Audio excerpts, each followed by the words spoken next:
10h48. Ana Paula Rodrigues aqui no nosso estúdio, nessa volta do Manhã Bandeirantes, para falar sobre as vendas de veículos aqui no país. Como que tá, hein, Ana? Bom dia. Tudo bem, gente? Bom dia. As vendas estão seguindo, mas na maior parte de veículos importados. E é isso que está chamando a atenção, está mantendo o alerta ligado entre os fabricantes aqui do Brasil. Esses dados foram divulgados pela Anfávia, que é a entidade que representa, os fabricantes brasileiros. De acordo com a associação, o Brasil está passando por um novo pico de importações, o que coloca um freio nos negócios de carros e motos produzidos internamente. Mais da metade do crescimento das vendas em maio se deve a unidades trazidas de fora. Enquanto isso, a fabricação nacional caiu 5,9% no mês passado em relação a abril, como explica o Igor Calvetti, que é presidente da Anfávia. É um dado que nós da Anfávia olhamos já com certa preocupação, que diz que os modelos importados, eles representaram 54% do crescimento das nossas vendas. Então, nós temos um mercado que cresce, inclusive as nossas exportações, nossos embarques para o exterior crescendo, mas a nossa produção diminuindo, e o nosso mercado sendo capturado por modelos importados. A entrada de veículos importados no Brasil vem crescendo já há alguns meses, até diminuiu um pouquinho nessa passagem de abril para maio, mas ainda não o suficiente para tranquilizar os produtores. E é isso que está chamando a atenção. A nossa produção está diminuindo porque a demanda pelos carros nacionais também caiu um pouco.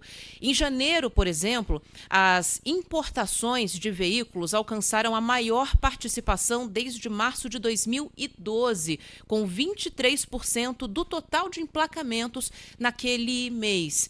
E esse avanço sobre os produtos brasileiros fez a indústria nacional pedir o aumento de impostos sobre carros, motos, ônibus e caminhões produzidos fora daqui, o que até aconteceu em relação aos veículos elétricos, por exemplo, que estão tendo as tarifas ampliadas de maneira gradual.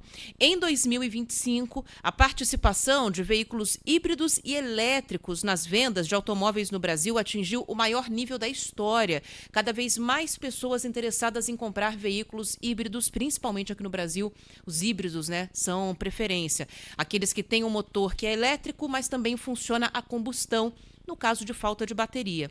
Esse segmento ficou com mais de 10% dos negócios fechados pelos consumidores em maio. E nos 5 primeiros meses deste ano, os emplacamentos passaram a emplacamentos no geral, de 986 mil veículos, 6% a mais do que no mesmo período do ano passado.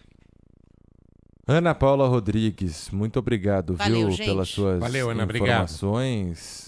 O mercado, então, aumentando principalmente nos híbridos. Ainda não se tem uma estrutura, Sabino, tão grande assim para manter um carro 100% elétrico no Brasil. Quem não pode, por exemplo, ter na garagem, tem certa dificuldade. Só que estão chegando alguns carregadores super mega turbo e que você consegue em 5 minutos carregar a bateria toda do carro. É muito rápido, E essa é a vantagem do híbrido também, Porque o motor híbrido, quando você está com o carro funcionando a combustão, ele vai abastecendo a bateria do híbrido também. Basta você pisar no freio ou usar o freio motor, que ele recarrega. Ele recarrega. Só na estrada que não funciona muito bem isso, porque ele não tem pausa, não tem parada. Mas ele é econômico, ele é mais econômico que um carro comum. Até na estrada? Eu tenho um carro híbrido. E eu circulo bastante pela cidade de São Paulo. Pro ano e para de São Paulo profissional. É ótimo. Eu chego a ficar mais de mês sem abastecer o carro. Que sonho. Mais de mês sem abastecer o carro. Agora, vocês tocaram em 2 aspectos importantes. Primeiro, me dá a dica desse carregador rápido aí, viu, Lupato? Porque eu não sei onde achar, não vi ainda. Eu ouvi dizer que em concessionárias, então tá passando perto de uma concessionária, para lá, toma um café, 5 minutos, carregou. Inclusive, acha café nas concessionárias. Inclusive foi um entrevistado nosso aqui, que é desse mercado, num sábado de manhã, ele comentou com a gente, ele falou, eu tô saindo daqui agora, vou passar numa concessionária porque lá eu consigo carregar o meu carro rápido.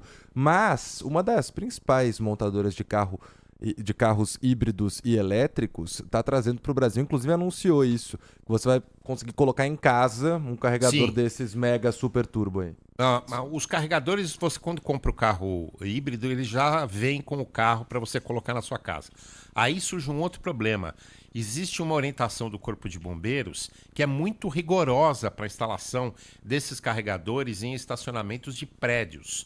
Então, alguns prédios estão assumindo esse risco e instalando, outros prédios mais conservadores não estão instalando por medo de uma atuação do Corpo de Bombeiros. Essa é uma discussão que a associação aí dos carros importados, de importação de carros, vai ter que assumir com o Corpo de Bombeiros para que a gente possa ter em casa esses recarregadores. Agora, os carregadores públicos, que já foram ótimos aqui, havia poucos e ótimos. O que aconteceu? Aumentou o número, ainda não suficientemente para carregar todos os carros, aumentou os números, mas eles estão sempre quebrados ou te fazem o seguinte: cada um é um QR Code que você tem que baixar, se cadastrar, e tem 200 mil, cara. Tem da Porsche, da Volvo, da BYD, da GWM, fora os particulares, de outras empresas particulares. Então é um inferno, cada vez que você para, você tem que baixar o QR Code, ver se tem sinal, se cadastrar, botar seu CPF e tal. Bom, você desiste, né? Você desiste. E aí, só para fechar minha participação, tem a questão do preço também, né? Porque os carros nacionais estão muito caros.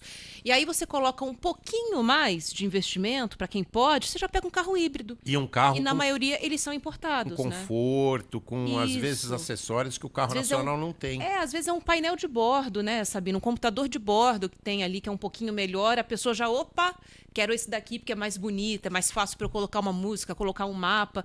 Eu já vejo muita gente preferindo isso, viu, Sabino? Usando isso como critério para comprar um carro, para poder esconder, o celular, por medo de assalto. Então, você tendo ali o computador de bordo, você bota o mapa para você ir seguindo as orientações e dirigir, e o celular no porta-luva, o celular na bolsa, o celular escondido, para não ser alvo de ladrão. Então, às vezes, é uma diferença pequenininha de investimento, aí você vai no carro que é um pouquinho mais caro, e quando vê, tá dando preferência para o carro importado. É isso. Ana Obrigado, Paula Ana. Rodrigues, Valeu, valeu. gente. Obrigadão. 10